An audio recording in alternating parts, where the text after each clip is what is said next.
Well, thank you very much, Larry. It's great to be back in beautiful Davos, Switzerland, and to address so many respected business leaders, so many friends, few enemies, and all of the distinguished guests. It's a who's who, I will say that. I've come to this year's World Economic Forum with truly phenomenal news from America. Yesterday marked the one-year anniversary of my inauguration, and today, after 12 months back in the White House, our economy is booming, growth is exploding, productivity is surging, investment is soaring, incomes are rising, inflation has been defeated, our previously open and dangerous border is closed and virtually impenetrable, and the United States is in the midst of the fastest and most dramatic economic turnaround in our country's history. Under the Biden administration, America was plagued by the nightmare of stagflation, meaning low growth, and high inflation, a recipe for misery, failure, and decline. But now, after just 1 year of my policies, we're witnessing the exact opposite: virtually no inflation and extraordinarily high economic growth. Growth like, I believe you'll see very shortly, our country has never seen before, perhaps no country has ever seen before. Over the past 3 months, core inflation has been just 1.6%. Meanwhile, fourth quarter growth is projected to be 5.4%, far greater than anybody other than myself and a few others had predicted. Since the election, the stock market has set 52 all-time high records. So that's in 1 year, 52 records, adding $9 trillion in value to retirement accounts, 401ks, and people's savings. People are doing very well. They're very happy with me. Since my inauguration, we've lifted more than 1.2 million people off of food stamps, and after 4 years in which Biden secured less than $1 trillion of new investment in our country. Think of that, 1 trillion, substantially less than that. In 4 years, we've secured commitments for a record-breaking $18 trillion, and we think when the final numbers come out, they'll be closer to $20 trillion of investment. That's never been done by any country at any time, not even close. Just over 1 year ago, under the radical left Democrats, we were a dead country. Now we are the hottest country anywhere in the world. In fact, the United States economy is on pace to grow at double the rate that was projected by the IMF just last April. And with my growth and tariff policies, it should be much higher. I really believe we can be much higher than that. And this is all great news, and it's great for all nations. The USA is the economic engine on the planet, and when America booms, the entire world booms. It's been the history. When it goes bad, it goes bad.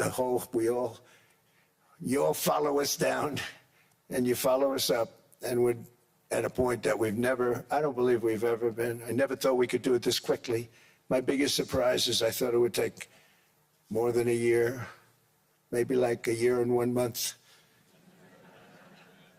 But it's happened very quickly. This afternoon, I want to discuss how we have achieved this economic miracle, how we intend to raise living standards for our citizens to levels never seen before, and perhaps how you too and the places where you come from can do much better by following what we're doing, because certain places in Europe are not even recognizable, frankly, anymore. They're not recognizable.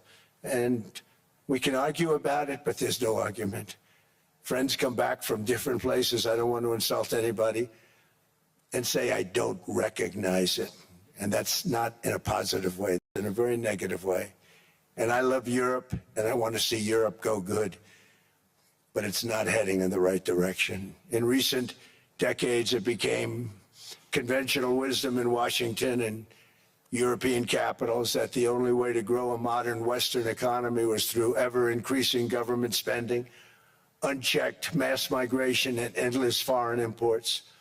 The consensus was that so-called dirty jobs and heavy industry should be sent elsewhere, that affordable energy should be replaced by the Green New Scam, and that countries could be propped up by importing new and entirely different populations from faraway lands. This was the path that sleepy Joe Biden administration and many other Western governments very foolishly followed, turning their backs on everything that makes nations rich and powerful and strong. And there's so much potential in so many nations.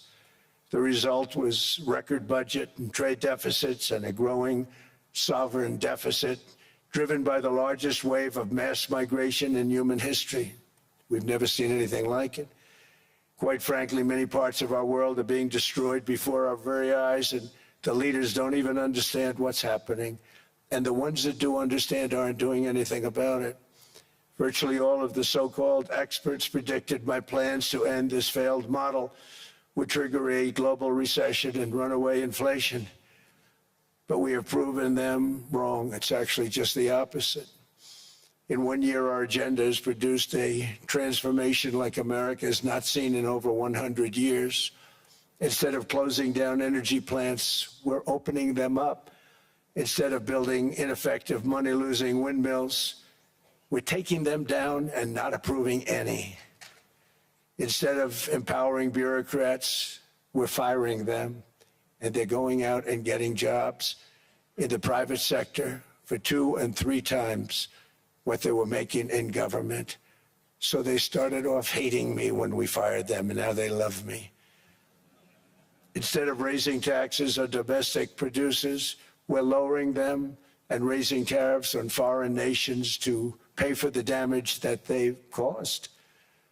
In 12 months, we have removed over 270,000 bureaucrats from the federal payrolls, the largest single-year reduction in government employment since the end of World War II. Nobody thought that was coming, but we had no choice. To make a country great, you can't have all federal jobs. We've cut federal spending by $100 billion and slashed the federal budget deficit by 27% in the single year. It's going to go down quite a bit more from that, driving inflation way down from the record highs of the Biden administration. Every month, they went up and up and up.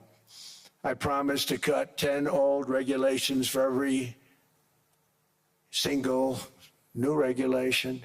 But instead, I've cut, actually, till this point, 129 regulations for every 1 new regulation approved. So every time they come in with a new regulation, we do at least 10, but so far it's averaging out to 129, if you can believe it. In July, we passed the largest tax cuts in American history, including no tax on tips, no tax on overtime, no tax on Social Security for our great seniors. We also provided 100% expensing, that's the one they like, and bonus depreciation for all new equipment and capital investments to help companies expand and shift production to America. They are so in love with it. They build a plant, they're able to deduct it immediately, the whole thing, rather than waiting 38 to 41 years in the old days. This is a miracle taking place. Nobody thought it would ever be done by any country, but it's done by us. It was what made my first term the most successful 4-year term that we've ever had from a financial standpoint. And now we've upped it. This is a 10-year program, not a 1-year program, but you're allowed to deduct everything in 1 year. It used to be 38 to 41 years. With tariffs, we've radically reduced our ballooning trade deficit, which was the largest in world history. We were losing more than $1 trillion every single year, and it was just wasted. It was going to waste.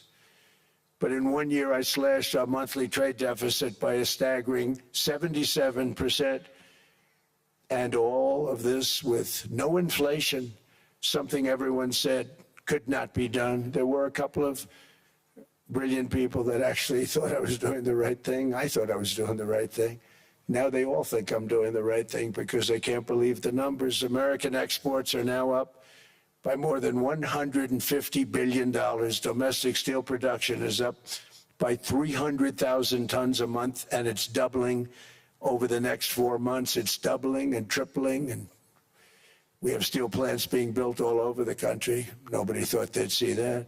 Factory construction is up by 41%, and that number is really going to skyrocket right now because that's during a process that they're putting in to get their approvals, and we've given very, very quick, fast approvals. In the process, we've made historic trade deals with partners covering 40% of all U.S. trade. Some of the greatest companies and countries in the world. We have countries as our partner, too.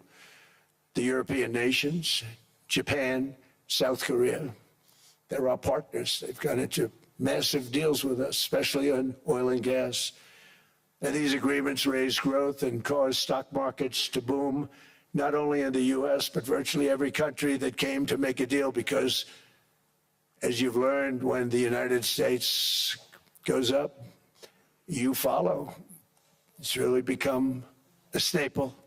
In America, I've stopped the nation-wrecking energy policies that drive up prices while sending jobs and factories to the world's worst polluters. They are indeed polluters. Under sleepy Joe Biden, new domestic oil and gas leases fell by 95%. Think of that. Then they wonder, why was gasoline going up so fast? The gasoline actually topped $5 a gallon, and some places $7 a gallon, and more than 100 major power plants were violently shut down by incompetent people that had no idea what the hell they were doing. Under my leadership, U.S. natural gas production is at an all-time high by far. U.S. oil production is up by 730,000 barrels a day, and last week we picked up 50 million barrels from Venezuela alone.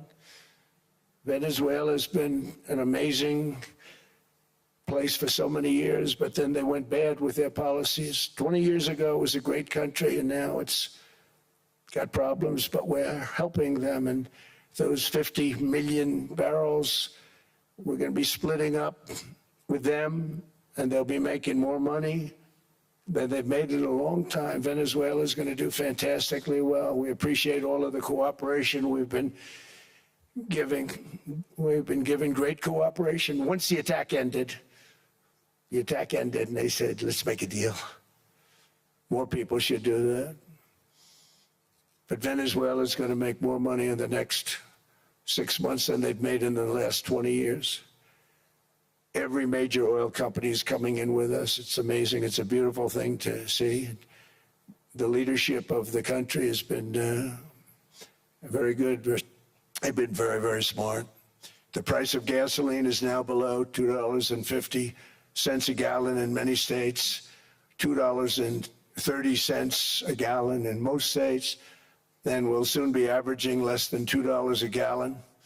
In many places, it's already down even lower, $1.95 a gallon. Numerous states are at $1.99, numbers that nobody has heard for years. Actually, since my last administration, we got it down to around those numbers. I've signed an order directing and approval of many new nuclear reactors. We're going heavy into nuclear. I was not a big fan because I didn't like the risk, the danger, but they have the progress they've made with nuclear is unbelievable, and the safety progress they've made is incredible. We're very much into the world of nuclear energy, and we can have it now at good prices and very, very safe. And we're leading the world in AI by a lot.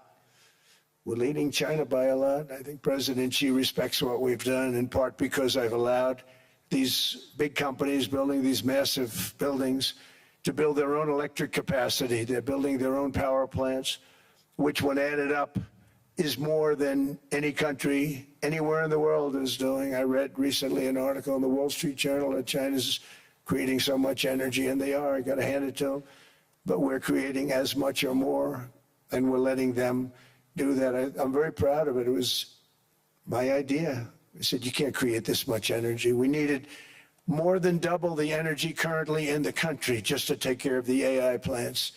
And I said, we can't do that. We have an old grid system. And I came up with the idea, you know, you people are brilliant, you have a lot of money.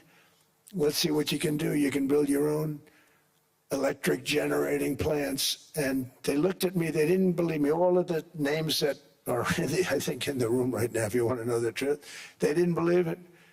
And I said, no, you can't. They came back 2 weeks and they didn't have the plant. They said, we thought you were kidding.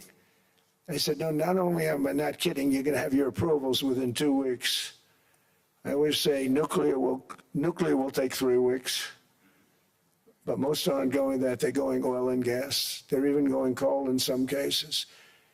Because of my landslide election victory, the United States avoided the catastrophic energy collapse which befell every European nation that pursued the Green New Scam, perhaps the greatest hoax in history.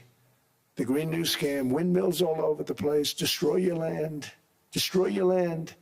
Every time that goes around, you lose $1,000. You're supposed to make money with energy, not lose money. Here in Europe, we've seen the fate that the radical left tried to impose on America. They tried very hard. Germany now generates 22% less electricity than it did in 2017. And it's not the current chancellor's fault. He's solving the problem. He's going to do a great job. But what they did before he got there, I guess that's why he got there. And electricity prices are 64% higher. The United Kingdom produces just 1/3 of the total energy from all sources that it did in 1999. Think of that, 1/3. And they're sitting on top of the North Sea, one of the greatest reserves anywhere in the world, but they don't use it. And that's one reason why their energy has reached catastrophically low levels with equally high prices. High prices, very low levels. Think of that, 1/3. And you're sitting on top of the North Sea, and they like to say, well, you know, that's depleted. It's not depleted. It's got 500 years. They haven't even found the oil. The North Sea is incredible. They don't let anybody drill. Environmentally, they don't let them drill. They make it impossible for the oil companies to go. They take 92% of the revenues. So the oil companies say, we can't do it. They came to see me. Is there anything you can do? I want Europe to do great. I want UK to do great.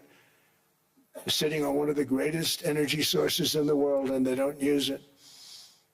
In fact, their electricity prices have soared 139%. There are windmills all over Europe. There are windmills all over the place, and they are losers.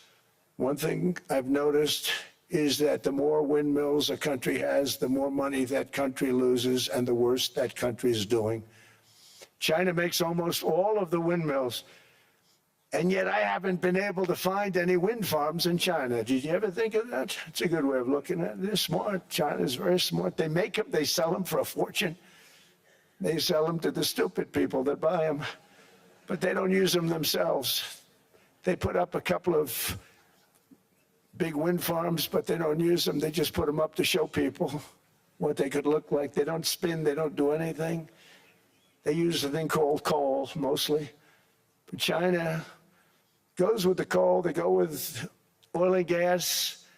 They're starting to look at nuclear a little bit, and they're doing just fine. They make a fortune selling the windmills, though, and I think really that's one that they wouldn't be surprised if it stopped. They are shocked that it continues to go. They're very friendly with me. They're shocked that people continue to buy those damn things. They killed the birds. They ruin your landscapes. Other than that, I think they're fabulous, by the way. Stupid people buy them. The consequences of such destructive policies have been stark, including lower economic growth, lower standards of living, lower birth rates, more socially disruptive migration, more vulnerability to hostile foreign adversaries, and much, much smaller militaries. The United States cares greatly about the people of Europe. We really do. I mean, look, I am derived from Europe. Scotland and Germany, 100% Scotland, my mother, 100% German, my father. And we believe deeply in the bonds we share with Europe. as a civilization. I want to see it do great. That's why issues like energy, trade, immigration, and economic growth must be central concerns to anyone who wants to see a strong and united West, because Europe and those countries have to do their thing. They have to get out of the culture that they've created over the last 10 years. It's horrible what they're doing to themselves. They're destroying themselves. It's beautiful, beautiful places. We want strong allies, not seriously weakened ones. We want Europe to be strong. Ultimately, these are matters of national security, and perhaps no current issue makes the situation more clear than what's currently going on with Greenland. Would you like me to say a few words of Greenland? I was going to leave it out of the speech, but I think I would have been reviewed very negatively. I have tremendous respect for both the people of Greenland and the people of Denmark, tremendous respect. But every NATO ally has an obligation to be able to defend their own territory. And the fact is, no nation or group of nations is in any position to be able to secure Greenland other than the United States. We're a great power, much greater than people even understand. I think they found that out 2 weeks ago in Venezuela. We saw this in World War II, when Denmark fell to Germany after just 6 hours of fighting and was totally unable to defend either itself or Greenland. So the United States was then compelled, we did it, we felt an obligation to do it, to send our own forces to hold the Greenland territory, and hold it we did at great cost and expense. They didn't have a chance of getting on it, and they tried. Denmark knows that. We literally set up bases on Greenland for Denmark. We fought for Denmark. We weren't fighting for anyone else. We were fighting to save it for Denmark. Big, beautiful piece of ice. It's hard to call it land. It's a big piece of ice. But we saved Greenland and successfully prevented our enemies from gaining a foothold in our hemisphere. So we did it for ourselves also. And then after the war, which we won it big. Without us, right now you'd all be speaking German and a little Japanese, perhaps. After the war, we gave Greenland back to Denmark. How stupid were we to do that? But we did it. But we gave it back. But how ungrateful are they now? So now our country and the world face much greater risks than it did ever before because of missiles, because of nuclear, because of weapons of warfare that I can't even talk about. 2 weeks ago, they saw weapons that nobody ever heard of. They weren't able to fire one shot at us. They said, what happened? Everything was discombobulated. They said, we've got them in our sights. Press the trigger, and nothing happened. No anti-aircraft missiles went up. There was one that went up about 30 feet and crashed down right next to the people that sent it. They said, what the hell is going on? Those defensive systems were made by Russia and by China. So they're going to go back to the drawing boards, I guess. Greenland is a vast, almost entirely uninhabited and undeveloped territory, sitting undefended in a key strategic location between the United States, Russia, and China. That's exactly where it is, right smack in the middle. Wasn't important nearly when we gave it back. You know, when we gave it back, it wasn't the same as it is now. It's not important for any other reason, you know, everyone talks about the minerals. There's so many places. There's no rare earth, no such thing as rare earth. There's rare processing, but there's so much rare earth.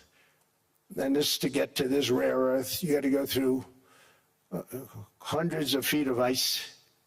That's not the reason we need it. We need it for strategic national security and international security. This enormous unsecured island is actually part of North America, on the northern frontier of the Western Hemisphere. That's our territory. It is therefore a core national security interest of the United States of America. And in fact, it's been our policy for hundreds of years to prevent outside threats from entering our hemisphere, and we've done it very successfully. We've never been stronger than we are now. That's why American presidents have sought to purchase Greenland for nearly 2 centuries. You know, for 2 centuries they've been trying to do it. They should have kept it after World War II, but they had a different president. That's all right. People think differently. Much more necessary now than it was at that time, however. In 2019, Denmark said that they would spend over $200 million to strengthen Greenland's defenses.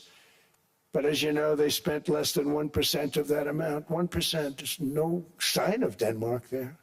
And I say that with great respect for Denmark, whose people I love, whose leaders are very good. It's the United States alone that can protect this giant mass of land, this giant piece of ice, develop it and improve it and make it so that it's good for Europe and safe for Europe and good for us.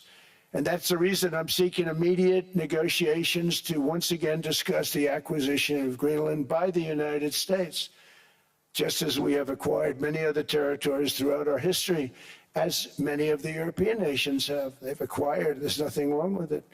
Many of them, some went in reverse, actually, if you look. Some had great vast wealth, great vast lands all over the world. They went in reverse. They're stuck back where they started. That happens too. But some grow.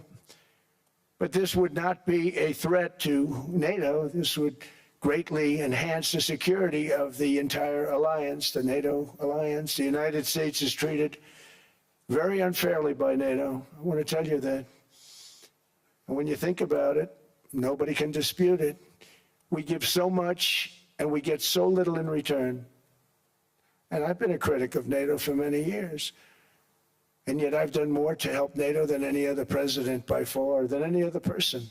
You wouldn't have NATO if I didn't get involved in my first term. The war with Ukraine is an example. We are thousands of miles away, separated by a giant ocean. It's a war that should have never started, and it wouldn't have started if the 2020 U.S. presidential election weren't rigged. It was a rigged election. Everybody now knows that. They found out. People will soon be prosecuted for what they did. It's probably breaking news, but it should be. It was a rigged election. You can't have rigged elections. You need strong borders, strong elections, and ideally a good press. I always say it. Strong borders, strong elections, free, fair elections, and a fair media. The media is terrible. It's very crooked. It's very biased, terrible. But someday it'll straighten out because it's losing all credibility. Think of it, when I went in a landslide, a giant landslide, won all 7 swing states, won the popular vote, won everything, and I only get negative press. That means that it has no credibility. And if they're going to get credibility, they're going to have to be fair. So you need a fair press. But you also need those other elements. And I inherited a terrible, terrible situation.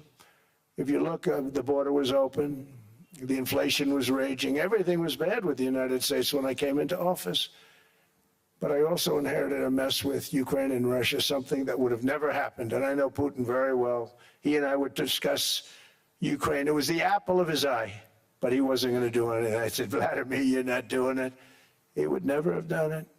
It was terrible what happened. I could see it happening, too. After I left, I could see it happening. Biden had given Ukraine and NATO $350 billion, a staggering sum, $350 billion. I came in, and just like the southern border, just like inflation, just like our economy, I said, wow, this place is in trouble, meaning our country. All of these things were out of control. But the border was out of control. We fixed it with the strongest border anywhere in the world.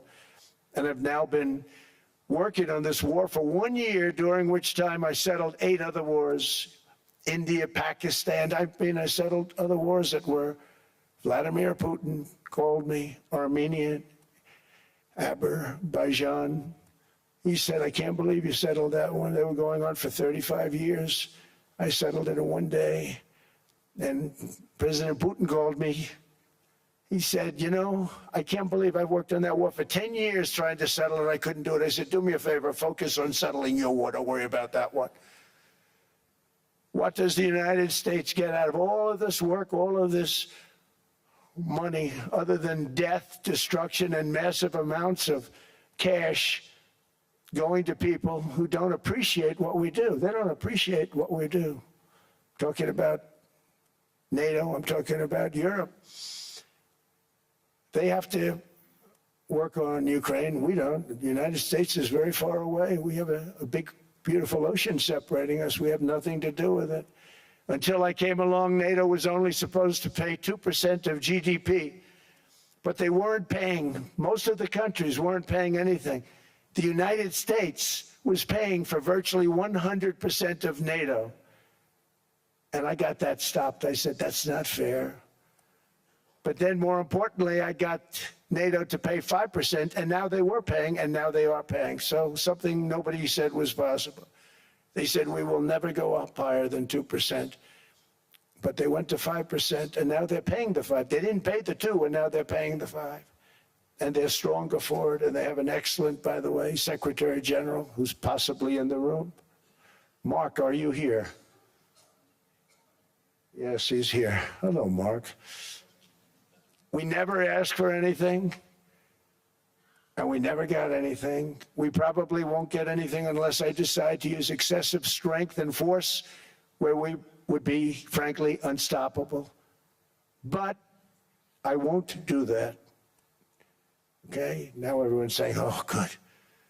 That's probably the biggest statement I made, because people thought I would use force. I don't have to use force. I don't want to use force. I won't use force.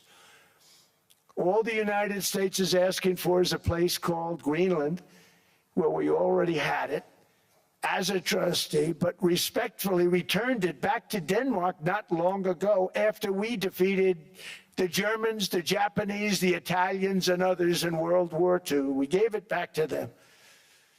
We were a powerful force then, but we are a much more powerful force now. After I rebuilt the military in my first term and continue to do so today, we have a budget of $1.5 trillion. We're bringing back battleships. The battleship is 100 times more powerful than the great battleships you saw in World War II, those great, big, gorgeous ships, the Missouri, the Iowa, the Alabama.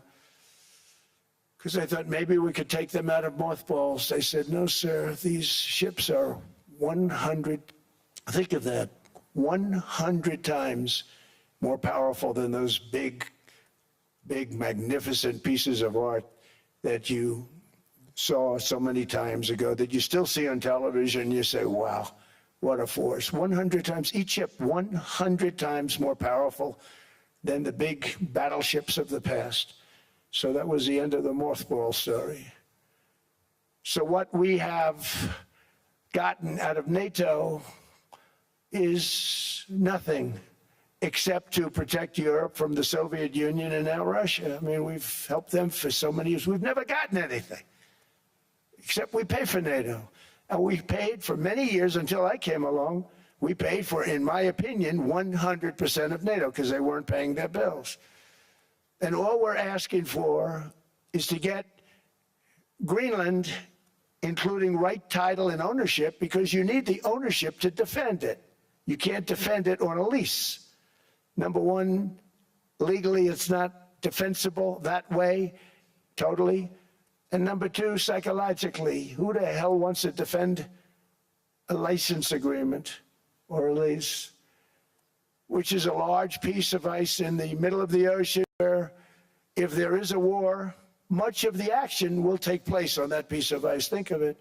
Those missiles would be flying right over the center of that piece of ice. All we want from Denmark for national and international security and to keep our very energetic and dangerous potential enemies at bay is this land on which we're going to build the greatest golden dome ever built. We're building a golden dome that's going to, just by its very nature, going to be defending Canada. Canada gets a lot of freebies from us, by the way. They should be grateful also, but they're not. I watched your Prime Minister yesterday. He wasn't so grateful. But they should be grateful to us. Canada lives because of the United States. Remember that, Mark, the next time you make your statements. What we did for Israel was amazing, but that's nothing compared to what we have planned for the United States, Canada, and the rest of the world. We are going to build a dome like no other. We did it for Israel. And by the way, I told Bibi, stop taking credit for the dome. That's our technology. That's our stuff. But they had a lot of courage, and they were good fighters, and they did a good job, and we wiped out the Iran nuclear threat like nobody can believe. Nobody's ever seen anything like it. That, Venezuela, taking down Soleimani, wiping out al-Baghdadi when he tried to reinstitute ISIS. We did a lot. I did a lot of big things, all perfectly executed. Everyone was perfectly executed. Somebody told me that, a military expert told me, sir, everything you've done has been perfectly executed. I said, I know. So other presidents have spent, whether foolishly or not, trillions and trillions of dollars on NATO and gotten absolutely nothing in return. We've never asked for anything. It's always a one-way street. Now they want us to help them with Ukraine. And we say, we're going to. I'm really helping, not even them. I want to see, last week, if you saw, it was 10,000 soldiers, but last month it was 31,000 soldiers died. 31,000. That's this room times, the number of people in this room times 30. Think of it. 30,000 soldiers died in 1 month. The month before it was 27,000. The month before that it was 28,000. The month before that it was 25,000. It's a bloodbath over there. And that's what I want to stop. It doesn't help the United States, but these are souls. These are young people. Look like you, look like some of you right in the front row. They go to war. Their parents are so proud. Oh, there he goes, comes back. 2 weeks later, they get a call, your son's head's been blown off. I want to stop it. It's a horrible war. It's the worst since World War II. They keep going, they'll exceed World War II. The numbers are staggering, how many people they've lost. They don't want to talk about it. Ukraine and Russia lost just tremendous amounts. And I'm dealing with President Putin, and he wants to make a deal, I believe. I'm dealing with President Zelensky, and I think he wants to make a deal. I'm meeting him today. He might be in the audience right now. But they got to get that war stopped because too many people are dying, needlessly dying. Too many souls are being lost. It's the only reason I'm interested in doing it. But in doing it, I'm helping Europe, I'm helping NATO, and I've until the last few days when I told them about Iceland, they loved me. They called me daddy, right, last time. A very smart man said, he's our daddy. He's running it. I was like running it. I went from running it to being a terrible human being. But now what I'm asking for is a piece of ice, cold and poorly located, that can play a vital role in world peace and world protection. It's a very small ask compared to what we have given them for many, many decades. But the problem with NATO is that we'll be there for them 100%. But I'm not sure that they'd be there for us if we gave them the call. Gentlemen, we are being attacked. We're under attack by such and such a nation. I know them all very well. I'm not sure that they'd be there. I know we'd be there for them. I don't know that they'd be there for us. So with all of the money we expend, with all of the blood, sweat, and tears, I don't know that they'd be there for us. They're not there for us on Iceland, that I can tell you. I mean, our stock market took the first dip yesterday because of Iceland. So Iceland's already cost us a lot of money. But that dip is peanuts compared to what it's gone up. And we have an unbelievable future in that stock. That stock market is going to be doubled. We're going to hit 50,000, and that stock market's going to double in a relatively short period of time. because of everything that's happening. But this is a good example. After giving NATO and European nations trillions and trillions of dollars in defense, they buy our weapons. We make the greatest weapons in the world, but now we're going to make them faster, much faster. You saw that. I put a cap on the salaries, and I put no buybacks, no stock buybacks, no various other things that they were doing. I mean, they were making $50 million, but it would take them 3 years to give you a Patriot missile. I said, that's not good. My chauffeur can do a better job than that, and he makes slightly less than 50. They make big salaries. If they're going to make those big salaries, they're going to have to produce a lot faster. The good news is we have the greatest equipment in the world. Now we're going to start making it a lot faster. They're going to build additional plants. And all of the money that goes into stock buybacks is going to go into building plants. We're not allowing stock buybacks by defense companies any longer. They're going to build new plants to make Tomahawks, Patriots. We have the best equipment, F-35s, F-47, the new one just coming out. They say it's the most devastating plane, fighter jet ever. Who knows? They called it 47. If I don't like it, I'm going to take the 47 off it. I wonder why they called it 47. We'll have to think about that. But if I don't like it, I'm going to take that 47 off. But it's supposed to be the stage 6. It's supposed to be the first stage 6 plane, undetectable, like our B-2 bombers were undetectable. They flew right over Iran. They were undetectable. And they did their job, and they got the hell out of there. So we want a piece of ice for world protection, and they won't give it. We've never asked for anything else, and we could have kept that piece of land, and we didn't. So they have a choice. You can say yes, and we will be very appreciative, or you can say no, and we will remember. A strong and secure America means a strong NATO, and that's one reason why I'm working every day to ensure our military is very powerful, our borders are very strong, and above all, our economy is strong because national security requires economic security and economic prosperity, and we have the greatest that we've ever had.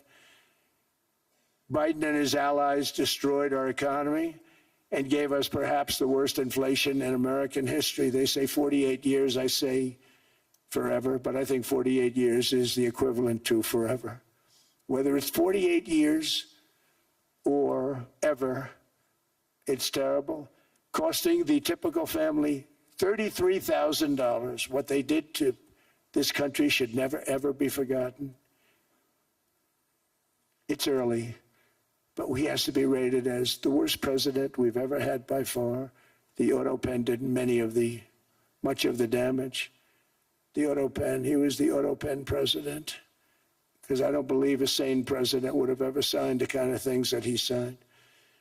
But now grocery prices, energy prices, airfares, mortgage rates, rent, and car payments are all coming down, and they're coming down fast. We inherited a mess, but we've done a hell of a job in 12 months. Under my most favored nation policy for drug prices, the cost of prescription drugs is coming down by up to 90%, depending on the way you calculate. You could also say 5, 6, 7, 800%. There are two ways of figuring that. But we have a favored nations policy that every president wanted, no president was able to get. I got it, and other nations approved it. And I had to use tariffs in order to get it because they said, no way. In other words, a pill that costs 10% in London costs $130. Think it costs $10 in London, costs $130 in New York or in Los Angeles. And I'd say, boy, that's bad. Friends of mine would say, you know, we go to London, you can buy the stuff for nothing. We go all over the world, we could buy it for nothing. Because basically America was subsidizing every nation in the world because presidents allowed them to get away with it. It became very tough. So when I called up Emmanuel Macron, I watched him yesterday with those beautiful sunglasses. What the hell happened? But I watched him sort of be tough. But he was at $10 for a pill. And I said, Emmanuel, and I have all the big pharmaceutical companies are in total agreement. It wasn't easy, by the way. They're tough, smart. They've been getting away with the scam for a long time. But they gave it up. But they said, you'll never get the countries to approve it. I said, why is that? Because they won't. They always said, we're not paying any more. Get the rest for the United States. So over the years, they stayed the same. We just went up, up, up. And I mean, we would pay 13, 14, 15 times more than some certain countries would. So I said, no, they'll approve it 100%. Sir, you'll never get them to approve it. I said, I guarantee you. But I actually started with Emmanuel, who probably is in the room too. And I like him. I actually like him. Hard to believe, isn't it? And I said, Emmanuel, you're going to have to lift the price of that pill to $20, maybe $30. Think of that. That means it's a doubling of prescription drugs. Might be a tripling, might be a quadrupling. It's not easy. No, no, no, Donald, I will not do that. I said, yes, you will, 100%. He said, no, no, no. You're asking me to double. I said, Emmanuel, you've been taking advantage of the United States for 30 years with prescription drugs. You really should do it, and you will do it. I have no doubt. In fact, I am 100% sure you're going to. No, no, no, I will not do it. Because he has to, in all fairness to him, he has to double or triple. Because the world being a bigger place than the United States, it's not that you meet in the middle. You just have to go up some, and we come down a lot. They go up a little, we come down a lot. So we're at $130, they're at 10. So they may have to go to 20 or 30. No more than that. I said, Emmanuel, you're going to be doubling or tripling? No, no, no. I said, here's the story, Emmanuel. The answer is you're going to do it. You're going to do it fast. And if you don't, I'm putting a 25% tariff on everything that you sell into the United States and a 100% tariff on your wines and champagnes. And that's about 10 times more than what I'm requesting. And you're going to do it. I don't want to go public with it, but you may make me do that. No, no, Donald, I will do it. I will do it. It took me, on average, 3 minutes a country, saying the same thing. You will do it. They all said, no, no, no, I will not do it. You're asking me to double the cost of prescription. I said, that's right, because you've been screwing us for 30 years. And they said, we will not do it. I said, that's all right. On Monday morning, we're putting a 25, 30, 50. I gave different numbers for different countries. This is also national security we're talking about. Not fair. We're not going to subsidize the whole world. And every one of those countries have agreed to do it. So one of the biggest things that I've done is the fact that we have now most favored nation. We will pay whatever the lowest price is in the entire world. So our drug prices are going to be coming down by staggering 90%. Again, you could say 1,000%, 2,000%. Depends on the way you want to figure it, but we'll go with the way the fake news likes it better because it sounds, can you imagine a 90% reduction sounds much worse. But drug prices are going to be coming down tremendously in all the nations, and I appreciate them doing it, but they did it. In all fairness, without tariffs, I wouldn't have been able to get it done. After declining $3,000 under Biden, real incomes are up in the United States by $2,000, $3,000, and even $5,000 and more. Home ownership has always been a symbol of health and vigor of American society, but that goal fell out of reach for millions and millions of people in the Biden era because interest rates went up so high. Today, I'm taking action to bring back this bedrock of the American dream. In recent years, Wall Street giants and institutional investment firms, many of you are here, many of you are good friends of mine, many of you are supporters. Sorry to do this, Joe, I'm so sorry. But you've driven up housing prices by purchasing hundreds of thousands of single-family homes, and it's been a great investment for them. Often, as much as 10% of houses on the market. You know, the crazy thing is a person can't get depreciation on a house, but when a corporation buys it, they get depreciation. Okay, that's something we're going to have to think about, too. I don't know if too many people think about that. You buy a corporation, they buy 500 houses, they buy hundreds of thousands, they buy 500 houses, they can take depreciation. A person sweats and works and buys one house they can't.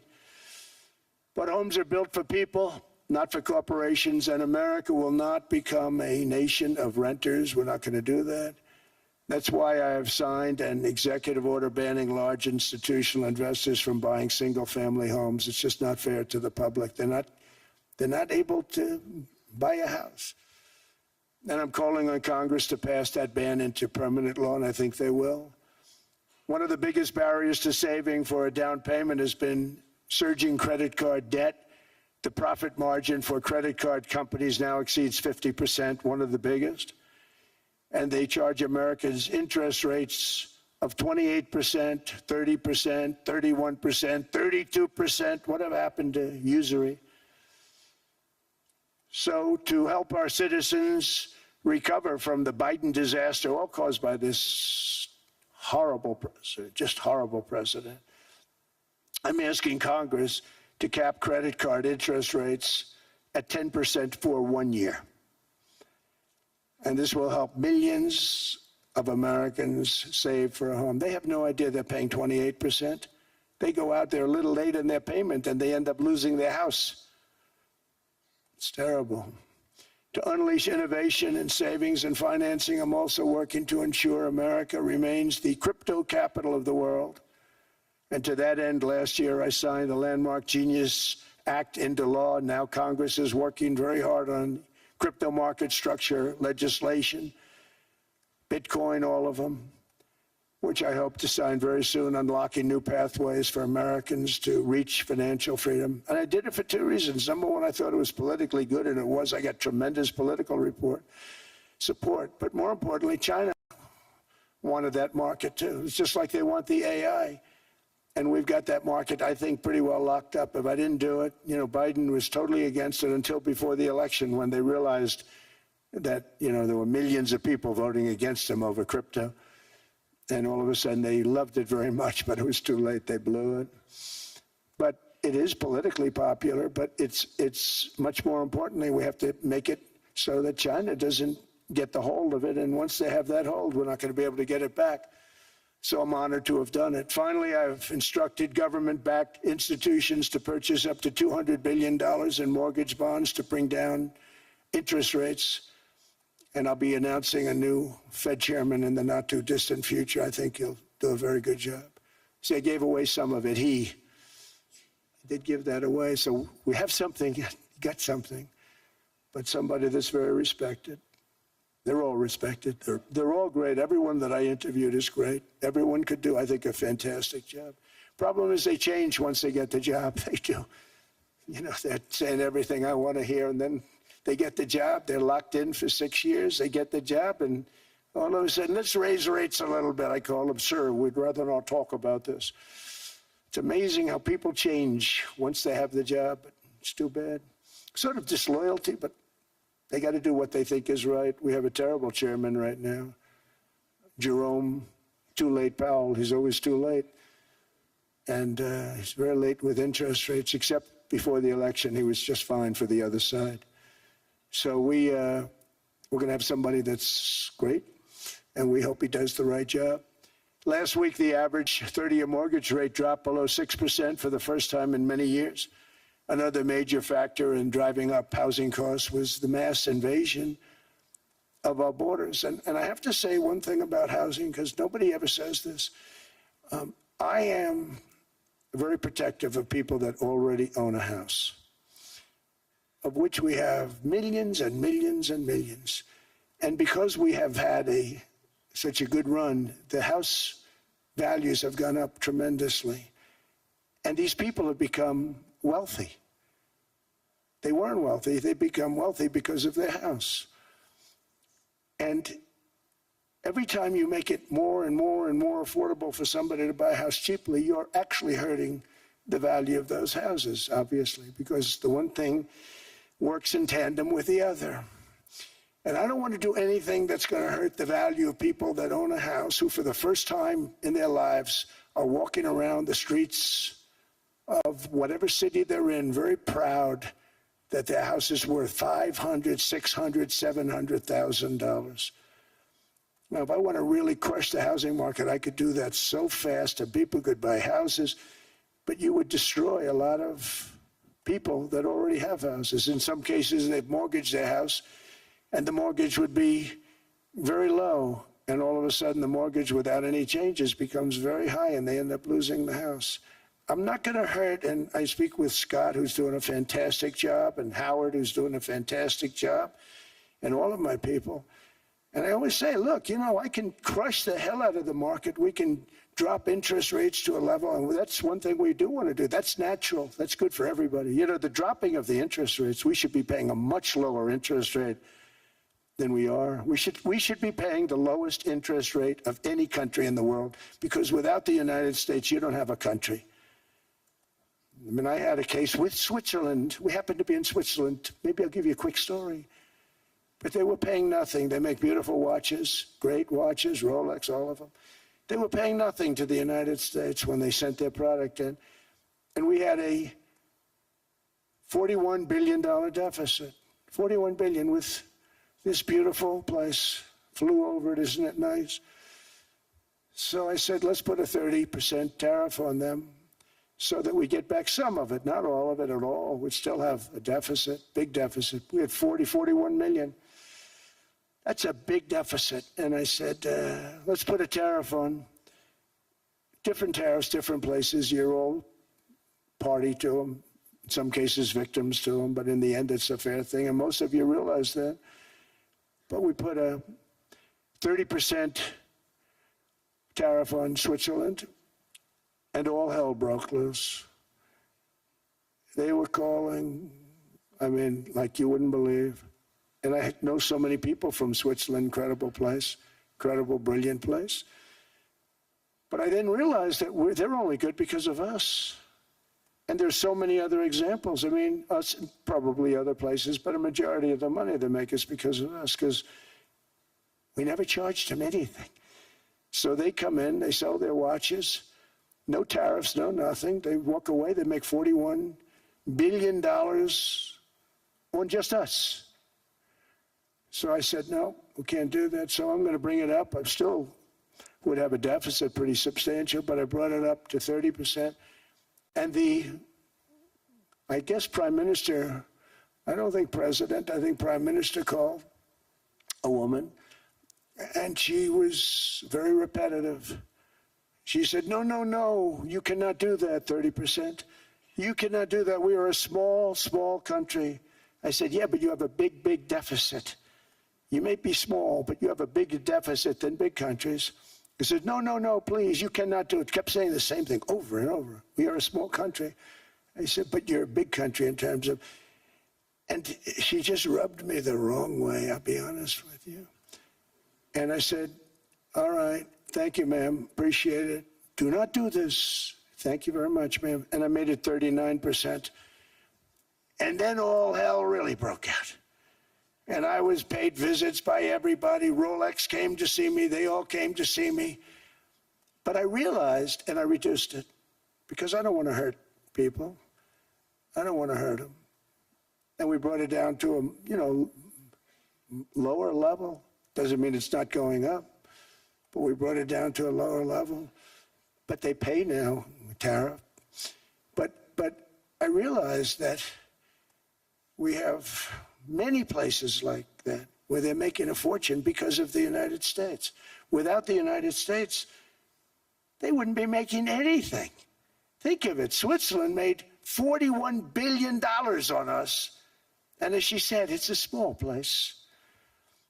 And I realized with that, I don't know, it was so, because she was so aggressive.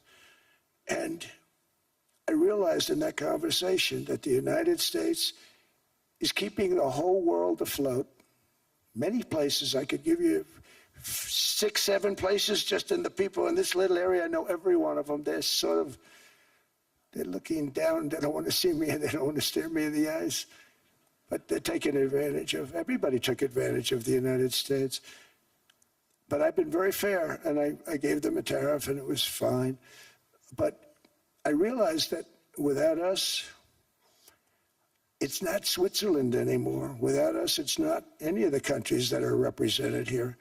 And we want to work with the countries. We want to work with them. We're not looking to destroy them. I could have said 39, 40%. I could have said I want a 70% tariff, then we make money with Switzerland. But Switzerland would have been probably destroyed, financially destroyed. I don't want to do that. But we should be paying the lowest interest rate of everybody. I hope Scott's listening to this, because we should be paying the lowest interest rate of everybody. Without us, most of the countries don't even work. And then you have the protection factor. Without our military, which is the greatest in the world by far, without our military, you have threats that you wouldn't believe. You wouldn't believe. You don't have threats because of us, and that's because of NATO. One other thing, and I have to say it so importantly, in the old days, and I used to say I'm the youngest in the room. Now I'm among the older. I hate to say it.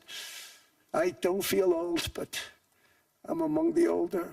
But I remember not long ago, 20, 25 years ago, when good news came out about, let's say, the United States. The United States had a great quarter. The United States had a great month. All the stocks went up.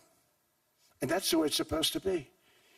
Now when they say the United States had a record quarter, it's unbelievable how well it's doing, all the stocks crash because they say, oh no, inflation, they're going to raise interest rates. And they do. Some of these stupid people like Powell, they raise interest rates. And what they do is they stop you from being successful. It used to be when we had a great quarter, a great month, great earnings, great anything, any good news, the stock market went up. That's the way it's going to be. We got to do that again, because that's the way it should be. Now when we have a great month, they want to kill it. Like we did over 5%. People were surprised. We should do 20%. We could do 25%. When we announce good numbers, and the reason is they're so petrified of inflation. And growth doesn't mean inflation. We've had tremendous growth with very low inflation. In fact, growth can fight inflation, proper growth. So we want to get back to the days when we announce great numbers, because we're going to be announcing phenomenal. You know, all these factories that are being built at record, thousands of businesses are being built right now. Remember, $18 trillion is invested. I think the second number is 3. And that was China many years ago. Investments in the country from outside. 18 trillion, nobody's ever seen. And that's money coming in and building things, factories. Thousands of businesses are being built, thousands. Hundreds of big factories, car plants are moving back to the United States. They're coming in from Canada, they're coming in from Mexico, from Japan. Japan's coming in and building plants here in order to avoid tariffs. They're coming in from China. They're coming in from all over the world. We have more plants being built now, car plants, than we've ever had built, even in the heyday from the 1940s and 50s. And they're bigger. They don't use renovations anymore where they take an old plant, they rip it down, they build a brand new plant, super modern plant. But it's happening at levels that nobody's ever seen. In 2024, the U.S. built less than 2 million new homes, but Biden admitted more than 8 million new migrants. And those days are over. In 2025, for the first time in 50 years, the United States had reverse migration. Boy, that was nice. And these were criminals that were being taken out of our country because they allowed people to come into our country from jails, from gangs, drug dealers, murderers. 11,888 murderers. We've gotten most of them out. And then ICE gets beat up by stupid people from leadership in Minnesota. We actually are helping Minnesota so much, but they don't appreciate it. Most places do. You know, Washington, D.C. is the safest place now in the United States. It was a very dangerous place to walk, and now you can walk with your wife, your kids, right through the middle of the city. Right now, Washington, D.C. is as safe as it gets. It was one of the most unsafe, I had to admit. We sent in the military, the National Guard. Within 2 months, it was great. Within 3 months, it's like a really great place and a safe place and a beautiful place. It's even been cleaned up. The graffiti's gone. The fences are gone. We don't have to worry about fences anymore. All of the places, the grasses are cut. and replaced with new grass in many cases. It's all going to happen in the spring. But Washington and D.C. is beautiful again, and it's safe. New restaurants are opening up. They were all closing. Now you can't get into a restaurant. Restaurants in Washington, D.C. are all opening. Memphis also, Memphis, Tennessee, New Orleans, Louisiana. We're there for 3 weeks. We've cut the crime down by 64%. Within another month, we'll have virtually no crime there. We can do that all over. We're going to help the people in California. We want to have no crime. I know Gavin was here. I used to get along so great with Gavin when I was president. Gavin's a good guy. And we're going to, if he needed it, I would do it in a heartbeat. I'd love to see. We did help them a lot in Los Angeles, a lot with the early in my term when they had some problems. But we would love to do it. I will say this, if I were a Democrat governor or whatever, I would call up Trump. I'd say, come on in, make us look good. Because we're cutting crime down to nothing. And we're taking people out, career criminals, who are only going to do bad things, and we're bringing them back to their countries. But where we've done it has been amazing. And we have a capacity to do it at much greater levels.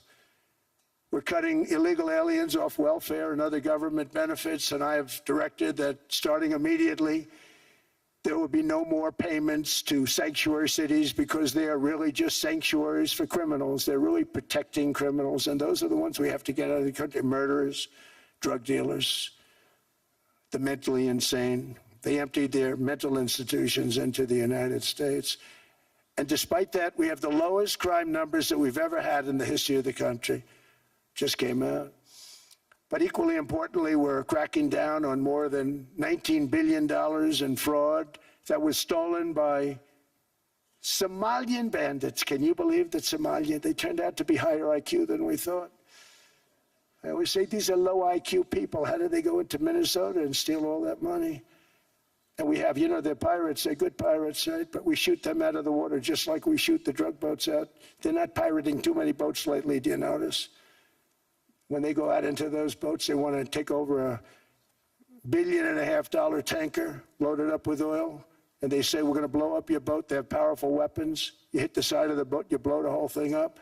The insurance companies are petrified, so they say, just give them the boat, we'll give them money instead.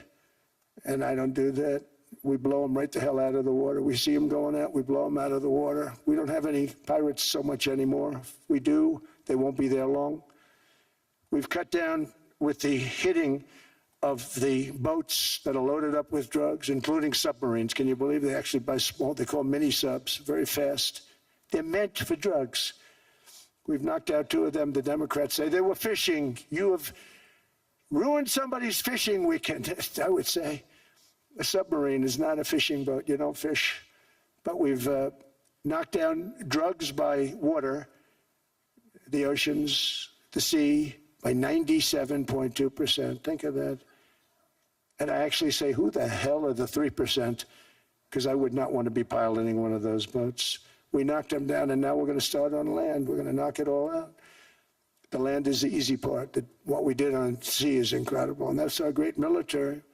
The situation in Minnesota reminds us that the West cannot mass import foreign cultures which have failed to ever build a successful society of their own.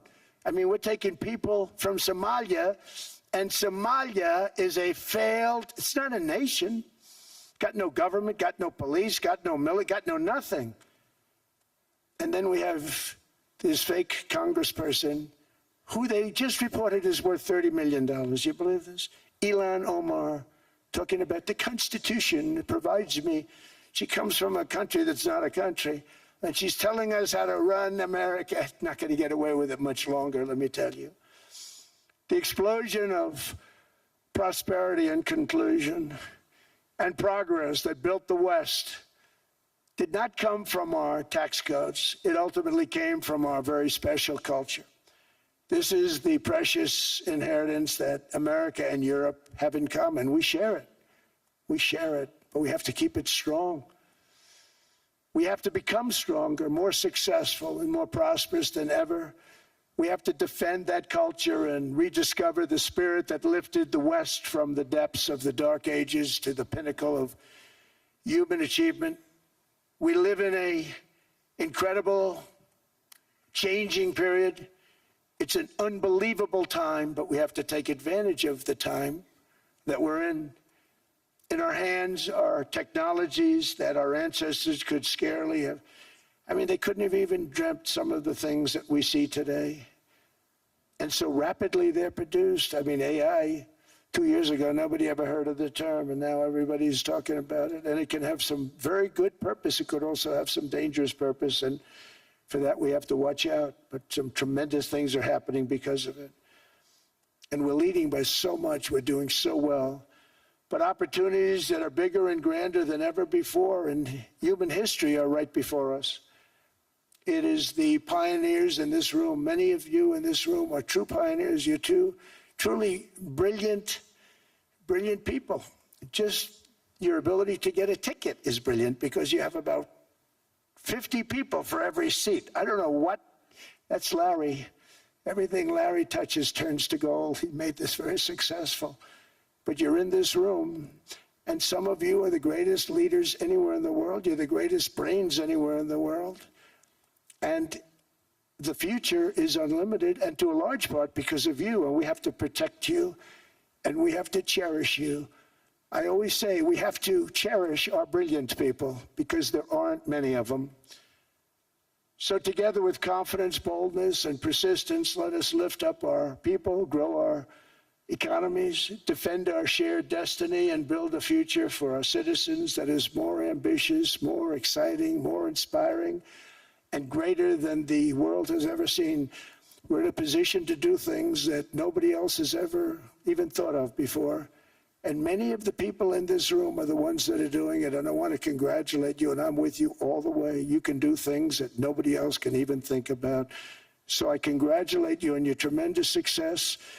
And the United States is back, bigger, stronger, better than ever before. And I'll see you around. Thank you all very much. Thank you very much.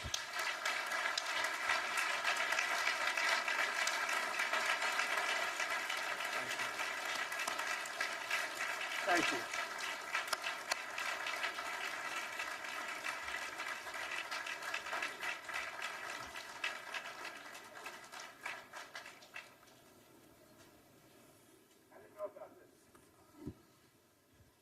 This was supposed to be a nice fire chat, Mr. President. Yes, good. I got set up now. I did know. You made the job for the moderator really easy. Thank you, Mr. President, for your speech. I do have a few follow-up questions, if it's okay. Sure. I don't think I should start with Greenland, maybe. I'll start with the economy. The U.S. economy is doing really, really well. But how to sustain this growth moving forward? Because there's always a recession looming around the corner. Well, you know, the one thing about economies and recessions is sometimes you get hit unexpectedly and there's nothing you can do about it. All brilliant people, but there's nothing. One example was COVID. We had an economy going at levels like nobody had ever seen my first 2.5, 3 years. And then I heard the word pandemic, not COVID. They came up with that name over a period of time. We won't get into that.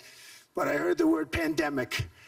And I had a poll come out that was so strong just prior to that, and I was with the two best pollsters, McLaughlin and Fabrizio, and they said, sir, George Washington and Abraham Lincoln, if they came back and ran as president and vice president, they couldn't beat you.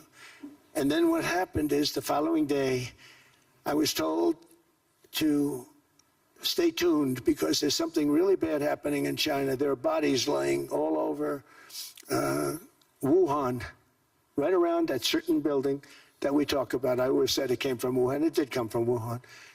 And there were body bags. We saw it by satellite. And they said, there are strange things happening in China.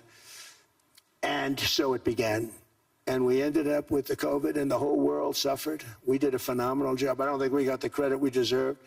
We did something that Operation Warp Speed, which some people say was one of the greatest military feats ever. We did a great job. Used our military, used a lot of people. But sometimes you get hit with things, nothing you can do. You get hit with things like that unexpectedly.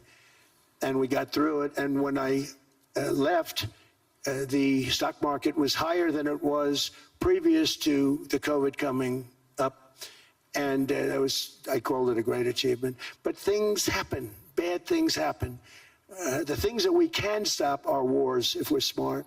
That we can stop. Those are a matter of being intelligent and having intelligent people on the other side, because wars are the worst of all. Wars are worse than anything. But we can stop wars because that's sort of up to us. But things like dust flying in the air, wherever COVID comes from or whatever comes, sometimes you have to be a little bit lucky. But we are poised to have an economy like no other, not only in this country, but anywhere. And you know, when you hear the kind of numbers that I can tell you that Scott Bessent was with me the other day, and he's looking at numbers. He said, I can't. And that's all he's done his whole life, pretty much your whole life. Scott, you weren't going to be a football player, I don't think.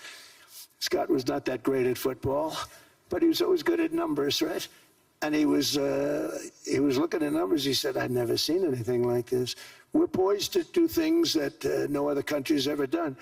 And, you know, luck, I hate to say it, but we need a little luck. We don't want to get hit by something that nobody could have thought. Whoever thought we were going to hit by a pandemic? You know, when I heard the word pandemic, I said, oh, that's an ancient problem.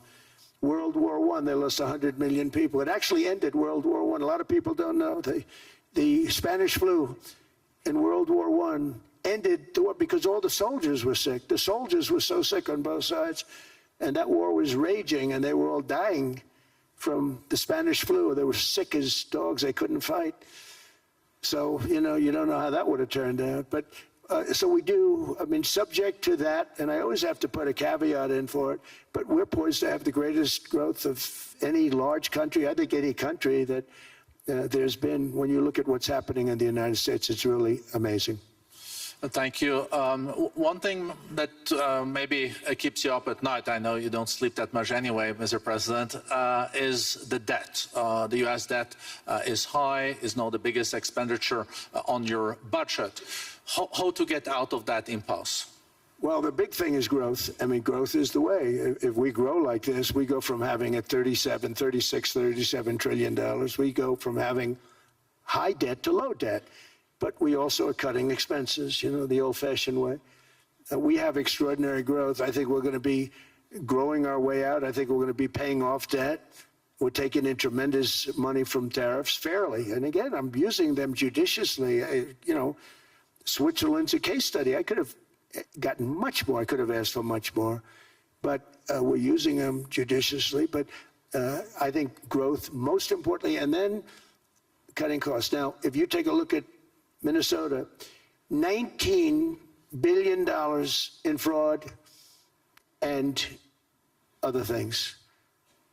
People going to airports, they came into the country, they don't have 10 cents, and they're leaving with hundreds of thousands of cash in their bags. When we get to that, and our DOJ, Pam, and Todd, and all the people that work over there, and all of the people that work in here, I can tell you, Scott Bessent is working on that. It's a priority, right? You have your whole team. We're in there looking for where this money is coming from, how much it is. It could be more than $19 billion. Can you believe that? That's just one state.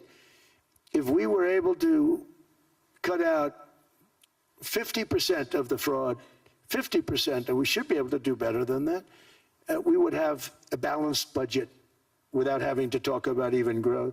So we have a lot of options, but we're working very hard on that. That's a big deal. It's not just the protests, the fake protests done by agitators and, you know, professional insurrectionists. That's what they are. They're professional troublemakers. But we are looking very strong at the money too in Minnesota and other places. I think, Mr. President, also the $500 billion invested in artificial intelligence and the frontier technologies last year also were driving growth exponentially in the U.S. Well, AI has been a big factor. AI is massive. I mean, Mark Zuckerberg showed me a plant where he put it over a map of Manhattan, and it was basically the size of Manhattan. This is not, I said, you got to be kidding. It's a plant that was miles long, miles wide, very high. I don't think it was high like the Empire State Building, but it was high. And it literally covered most of the island of Manhattan. That's called a big plant. And, you know, when I heard they're going to spend $50 billion building, and I said, what, you know, if you spend $50 million, you can build a nice little shopping center. If you spend $500 million, you can build a good shopping center. But how do you spend $50 billion? When I looked at this thing, I said, you think you'll be able to do it for that? It's amazing when, you know, some of the plants that I see, and I see them all. And again, so big as we're letting them build their own electric generation. This way we have no problem. And otherwise they'd be complaining. There'd be nobody able to, you know, we have an old grid system. And not only that, they're going to sell at a very cheap price the excess electricity that they create back into our grid. So that'll solve some problems for certain states that don't have enough electricity. We also know that on the AI, there is fierce competition between the US as the largest economy in the world, 27% of the global GDP and 5% of the global population, not doing that badly, and China. And we know that that competition is very tough on AI. I know you're heading to a state visit to China in April. How do you see the US-China relationship moving forward? Are you able to combine this tough competition with also collaboration? So I've always had a very good relationship with President Xi and with President Putin. Talk about, you know, the larger powers. But I've always had a very good relationship with President Xi of China. He's an incredible man. What he's done is amazing. He's highly respected by everybody. And I do now. I mean, now I have good. It was very severely interrupted by COVID. I used to call it the China virus, but he said, do you think you could use a different name? And I decided to do that because why should we have a problem over that? But I would do that, and they were. You're a true diplomat, huh? I became a diplomat for the first time. Well, you know who taught me that? Marco Rubio. He said, let me teach you about diplomacy. Hey, any guy that gets approved by 100% of the votes, think of it, he got liberal Democrats and radical right Republicans to approve him. He's the only one. The next one was like lost 45 votes, right? But he got all 100 votes voting for him. And at first I wasn't happy about it. I said, wait a minute, I don't like that. And now it turns out that the Democrats probably wish they didn't do that. And Marco has been fantastic. Marco, stand up, please. You have done a great job as Secretary of State. He's going to go down as the best Secretary of State. And Scott, and we have Susie, who's the first female Chief of Staff, and she's the best Chief of Staff, too. And I see Howard Lutnick, who I know spoke. And Howard's fantastic. Some of the deals we're doing are great. And I want to pay particular attention because we have Chris. And Chris, you got up and spoke, I think. He's the #1 oil man in the world because I was going to put Doug Burgum, who's fantastic. I don't know if Doug's here. Is Doug here? Doug Burgum is fantastic. He said, sir, there's one man better than me. And he introduced me to Chris. And he turns out to be. So we're drilling more oil and gas now than we ever have by almost double. Is that right, Chris? And on top of it, we get a lot coming out of Venezuela. So anyway, so we're doing great. The country is just doing great. We have great people. Thank you. And I see other people. We have Steve Witkoff. We have Jared. I got so many people. I'm in trouble because when I go back, they're going to be people with long faces. Sir, you didn't introduce me. I got so many people. And we have a lot of the greatest people anywhere in the world. I know them all. So I won't continue because we'd be here all day. Thank you, Mr. President. We also know that you're a deal maker, and then maybe coming back to Greenland and Ukraine. What kind of deal in the end do you see between the U.S. And Denmark? Because, you know, I guess you see it now as a negotiation going on, or? Well, it's costing Denmark hundreds of millions a year to run it. And Denmark's a small country and wonderful people. But, you know, it's very expensive. It's a very big piece of ice. And it's very important. I mean, I don't want to repeat the speech, but it's very important that we use that for national and international security. That can create a power that will make it impossible for the bad guys to do anything against the perceived good ones. And it's a great block for Europe, just like, you know, Denmark was supposed to spend hundreds of millions of dollars. They didn't spend the money. They didn't spend anything, almost. And we'll see what happens. I just say this. NATO has treated the United States of America very unfairly. We never asked for anything. We never got anything. We actually took care of the needs of NATO for years and years, which I felt was always unfair. So I got NATO to pay because they're rich countries. But I think it's time that NATO step up. We're helping them with Ukraine.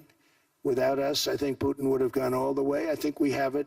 I think there could have been a World War III, if you want to know the truth.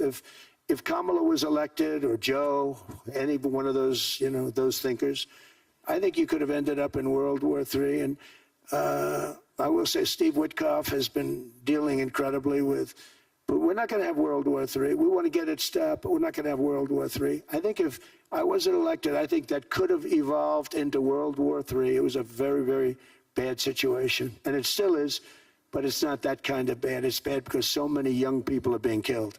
How close do you think there is on an agreement on Ukraine? I had the pleasure of speaking with Steve Witkoff and Jared Kushner yesterday. I know they're working hard on it. I know that they're also traveling now. Do you see this very close or still? Well, I hate to say it. I thought that was going to be so. I settled 8 wars plus.